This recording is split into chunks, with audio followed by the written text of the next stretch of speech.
Hello everyone, I am Crawlers and this is some more Battlefield 4 customization menu screens that I think are very cool.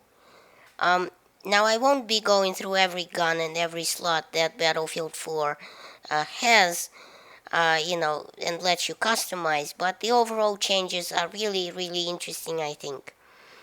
Like, take the Assault class for example.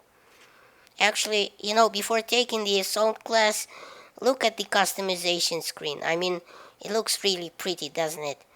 Looks like, makes you want to buy to an obscene amount.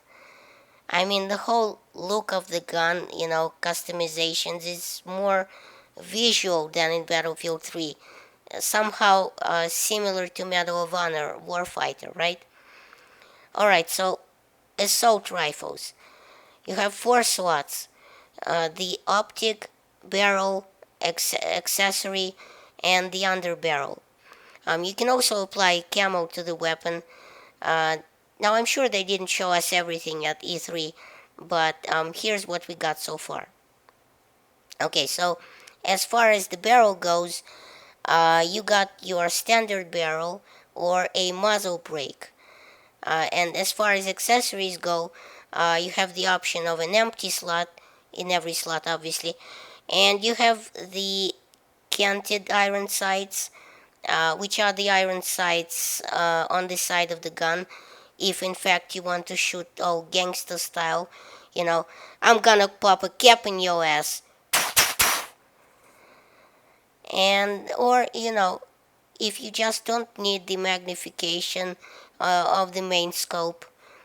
You also have a 2x magnifier scope, which I believe is a flip-up scope in addition to your main scope that you can use for a temporary magnification, for taking some long-range shots.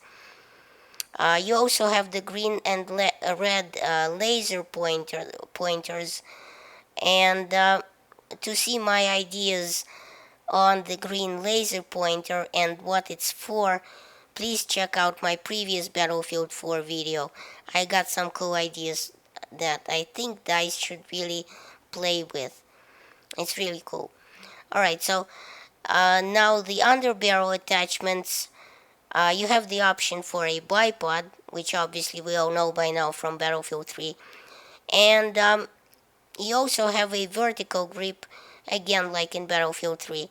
And they've also added an angled grip option.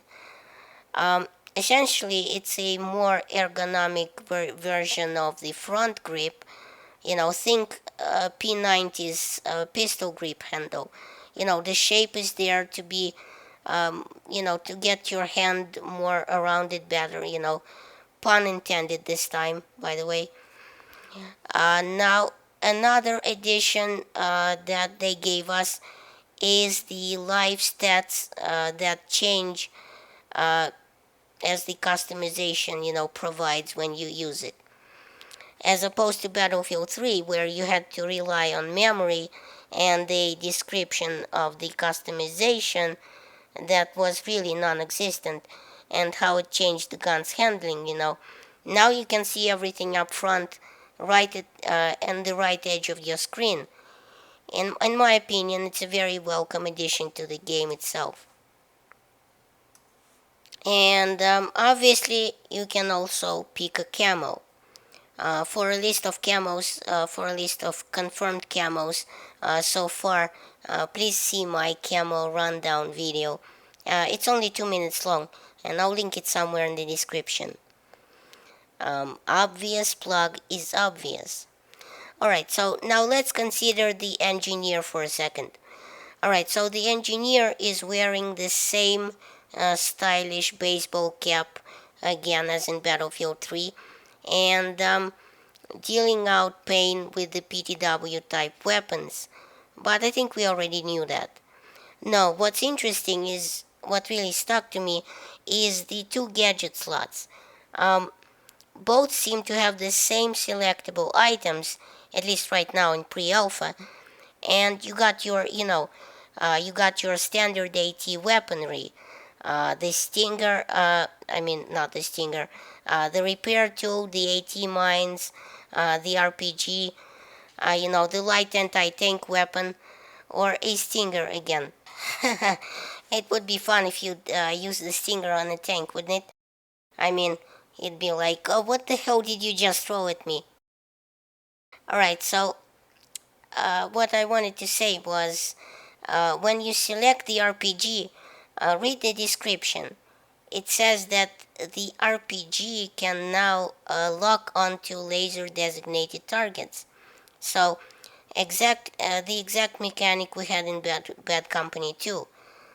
But the MBT law is also a fire and forget anti tank missile, kind of like the Javelin, which can also lock on to laser designated targets. So, we'll have to see how that all works out. Maybe they plan to divide the weapons among different factions. Anything's possible right now, isn't it? Alright, so next we have grenades. And again, this is true for all classes. We now get regular frag grenades, flashbangs, and incendiary grenades, which are basically a portable fireballs. And also, I'm wondering if you can use these incendiary grenades to create some sort of a magic, smoke screen to disappear out of sticky situations. Like poof, and you're gone. Okay, we also get a knife slot, and we get two different kinds of knives. A regular kind of knife, and an improvised shank, whatever that is. Now, many have speculated over the origins of said shank, its roots shrouded deep in the mists of local legend, but I think things are a lot easier than that. The shank must be a weapon from the campaign, I think. Um, it doesn't have any real different damage model from the knife, I don't think, but it's been improvised or made, uh, you know, self made by one of the main characters in the campaign. Let's say we're talking about a Miller type character from Battlefield 3. Let's say he's being held hostage by the Chinese and he needs to escape, right? So, over a few weeks or even months, he sharpens down the only piece of metal he has, which is a spring from his bed, and takes some bed sheets, wrapped around it for a handle, and he waits for for the right time, and at just the right moment, he shanks a guard, picks up his Kalashnikov, and basically runs like the wind. So, those might be the origins of the shank. That's just my thinking. Okay, so moving on. We also have a field upgrade, which is a squad perk and a camo pattern. Now, not much word on the field upgrade, but it seems that the squad is not going to be able to pick its perks. Instead, it will progress through the perks as it, gains score points. Maybe squad score? I don't know. Well, it's pre-alpha, so it may change several times before the final game. Okay, now let's take a quick look at the heavies. The machine gun wielding Rambo style character in Battlefield 4 it's pretty much on par with the Battlefield 3 character. There's only small differences here, being one being the gadget slots. Now you have the option of carrying a regular style ammo box, like we're all familiar with, or an ammo pack. Now this ammo pack can be given directly to a player to supply him, and he will carry it with him until he depletes all of the ammo in the ammo pack. So he just doesn't have to stand around until he gets his fill of ammo. so he can go as far as he wishes from you. Also you have the XM25 grenade launcher, which should be a lot of fun to try out.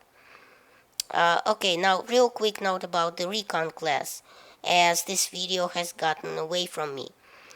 On the sniper rifles, you now get a confirmed 6 times magnification scope and a 20 times magnification scope. That's called the hunter scope. Now, as you may remember, we had a max of 12 times zoom in Battlefield 3. Now, the developers had a 20 times zoom scope all to themselves. Oh, and by the way, this sniper rifle we're looking at is a new one. It's called this Stayer Scout Elite. Okay, so this is a lot of fun. In the accessory slot, we have the canted iron sights, for those close encounters of the enemy kind, the red and green lasers again, or the variable zoom 14 times magnification scope. Uh, Now this adds 14 times magnification to any high-powered scope. I mean, can you imagine? We'll be able to shoot the nuts off a fly without slowing it down mid-flight. Insane. Oh, and real quick before I forget, we also get recon balls in Battlefield 4. No, it's not what you think, you perverts. I mean the motion sensors we had in Battlefield 2, Bad Company 2. The kind, you throw and they beep. Alright, now, you also have a bunch of customization you're able to do with the pistols, like change the barrels, add different sights, lasers, silencers, and camos. But frankly, it's late and I need to get my beauty sleep, so I'm not gonna go over it in this video.